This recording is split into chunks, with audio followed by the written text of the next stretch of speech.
You might remember I've talked before about how the third-party Switch controller market is totally flooded with mediocre stuff. It makes it really hard to find any good, cheap controllers, because a lot of what you find out there have weird designs, are suspiciously cheap, and are from companies you've never even heard of.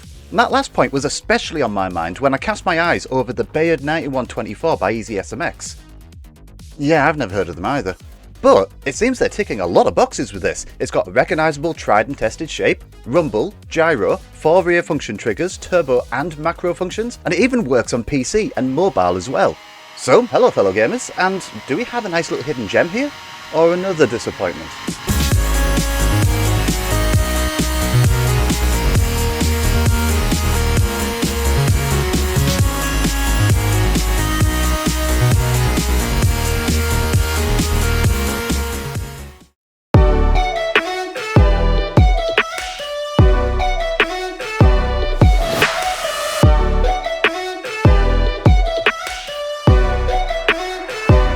EasySMX have been making keyboards, headsets and controllers since 2012? Wow! Sorry guys, I feel bad for not having heard about you until now. But yeah, they've been around for quite a while, and this is their latest release, the Bayard 9124. It currently sells for 25 quid, which lists it under the suspiciously cheap category. It comes in a variety of designs, but I'm going to be checking out its standard black variant. Now, full disclosure, EasySMX did reach out to me and sent me this controller for review, but you'll be happy to know that it didn't come with a script. So everything that I say in this video, they are my own opinions. So first of all, let's take a look in the box. Inside you get the controller itself, a Type-C cable, instruction manual, and one of those little thank you cards everyone seems to be including these days. The manual includes instructions for 7 languages, and, well, the English translation isn't great, which makes trying to learn how to configure this controller's features all the more difficult. The Type-C cable will allow you to charge up the controller and also allow you to use it as a wired controller on PC. Now, onto the Bayard 9124 itself, and the first thing I noticed when picking it up was the grip. The rear and the bottom of the handles have this hard rubber coating across them, and it feels pretty good. It definitely seems like it will do its job to keep your hands firmly planted. Well, okay, the real first thing I noticed before picking it up was how similar it is to an Xbox controller, specifically the Series X one. It has a very similar size and feel, and I welcome the familiarity. The Xbox One and Series controllers are satisfyingly comfortable, and this one feels no different. The Bayard 9124 is a touch lighter though. The analog sticks feel pretty good despite being flat and not concaved. There is a twisty rubbery rim around the edge there that's seemingly there to keep your thumbs in place when moving around. The operational buttons in the middle are very flat so you don't accidentally press them, and the main face buttons, well, they feel pretty good to the press as well. The 4 main face buttons even light up, which is going to be handy if you're playing in a dark room. It is a bit of an odd one though. The button layout matches the Switch controllers, but the colour scheme matches that found on the Xbox. I don't know, as someone who plays on several different platforms, I wonder if I'm going to get thrown off by this. An interesting touch here are the analog triggers. It's interesting because the Switch doesn't recognise analog triggers, it's never had them. These will more likely be useful on PC, but it will be interesting to see how the Switch handles them. The last set of buttons here are on the back. They are the 4 function triggers, grouped into pairs on either side, and they're all satisfyingly clicky. I was finding my fingers were naturally resting right in the groove in between them, which makes pressing the 2 outer triggers really easy. The inner 2 triggers, however, well, they're harder to press and feel rather unintuitive. I really need to put in the effort to push my fingers outwards in order to press them. We'll need to see if this proves to be an issue, because we won't really know until we actually try it. So I'm going to go give this a whirl for the next couple of weeks, and I'll report back with my findings. 2 weeks later. Okay, it's been a couple of weeks and I've got myself a good feel for the Bayard 9124. So how does it fare? Its Xbox controller shape really works well. It's familiar and comfortable. That grip, which really drew my attention initially, does a bang-up job of softening the touch of the controller and keeping my hands in place. The analog sticks work really nicely too. They're not Hall effect or anything, so they do have a dead zone, but those zones are tiny. They worked really well, and that rubber rim felt like enough to keep my thumbs from slipping away, even when it was rumbling away whenever I was hit by like a spiny shell or any other projectile. The strength of that force feedback can even be adjusted on the fly, but its default 75% should be fine for most. I didn't have any problems pressing any of the main buttons. They were plenty responsive and the D-pad was accurate too, unlike on some controllers. But it was rather spongy and it had a bit too much travel for my liking. I noticed this especially on games like Picross that work better when using a D-pad. The LEDs on the main buttons are a really nice touch, and it turns out I wasn't confuzzled by the mixed letters and colours after all. And if you ever think they're a bit on the bright side, you can adjust them at any time, or even turn them off completely. Doing that has the added benefit of extending the controller's battery life a little bit. The turbo function is a welcome addition. The 4 main front buttons and all of the shoulder buttons can be set to use it, but not any of the others. When using the turbo feature, the LEDs in the middle flicker to show it's in use, though there's sadly no way of adjusting the burst speed on the controller itself. As expected, the Switch doesn't really do anything with the analog triggers. Instead, it will recognise a light press of them, so you don't have to press them all the way down to register. This isn't a bad idea actually, as it gives you plenty of leeway if you tend to accidentally let go of them at crucial times.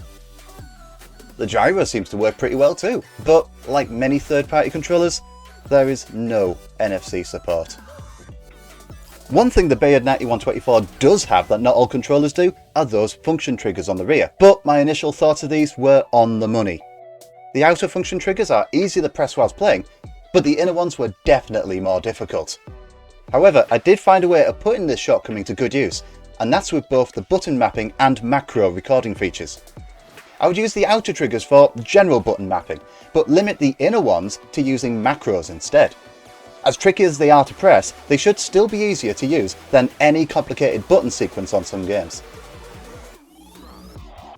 Now, most of my testing of the Bayard 9124 was with the Switch, but I also gave it a whirl on PC as well. In general, the controller worked perfectly fine on Steam, although the aforementioned features I mentioned previously work the same here too. I tried it out with all 3 supported connection styles, USB, Bluetooth and the 2.4 GHz adapter that EasySMX were kind enough to include with this controller. Connecting over Bluetooth was easy enough. It was similar to how it connects to the Switch, and it worked just fine. I'd been happy to use the controller on the PC this way. But then I switched over to using EasySMX's own adapter, and I did notice the latency was noticeably improved, which is kind of what you would expect with an RF connection. It further improved on a straight up USB connection too, unsurprisingly. You can't really go wrong with any of these, but if you're not going to be near your PC when you're playing on it, you're going to get better results with EasySMX's adapter, and those are only £3. Like many other third-party controllers, there's also a mobile app you can use to configure this further. There's a QR code in the manual which takes you to a site where you can download the app named Keylinker, but honestly, I had reservations about downloading an app from a site I've not visited before. Thankfully, it's also on the Google Play Store, so I got it from there instead. You'll also find it on the App Store for iOS devices. This time round, it actually worked with my Pixel 6 Pro, unlike the last one, but it soon became clear to me just how much functionality was locked behind this. You're able to remap any of the buttons, alter the analog stick's dead zones, adjust the analog trigger sensitivity, set the rumble strength for each side of the controller independently, adjust the turbo, including the speed, more precisely set macro recordings for the function triggers, amongst other things. So yeah, it's more of the same of what we saw with the PXN P50's app. Some of the controller's extra features are locked behind it, and there's no PC equivalent from what I can tell either. So, the EasySMX Bayard 9124. Would I recommend this? Well, it does have its flaws. That D-pad is just too mushy. Those inner function triggers definitely aren't easy to use, and like many third-party controllers, there's no amiibo support. There also seems to be a trend now where features are locked behind a mobile app. If you never connect the controller to your phone, you'll be missing out on some really useful options. Another thing I haven't mentioned yet is that you can only pair this up with one device at a time. When you pair it with your phone, perhaps maybe to configure it through the app, it forgets the switch and they have to be paired up again. It's the same story when I tried it on the PC as well. So really, even though it does support a lot of different platforms, you're best off simply just picking one and sticking with it. But of course, with all the criticisms that I have for this, there's one very important detail that we cannot overlook. It's only 25 quid, so maybe we can just cut it a little slack. If this were 50 or even 40 quid, it would be a lot easier to be critical about this, but it's priced cheaper than even one single Joy-Con, and it's far more feature-packed and comfortable than one too. At that price, I think players could happily shrug off the foibles.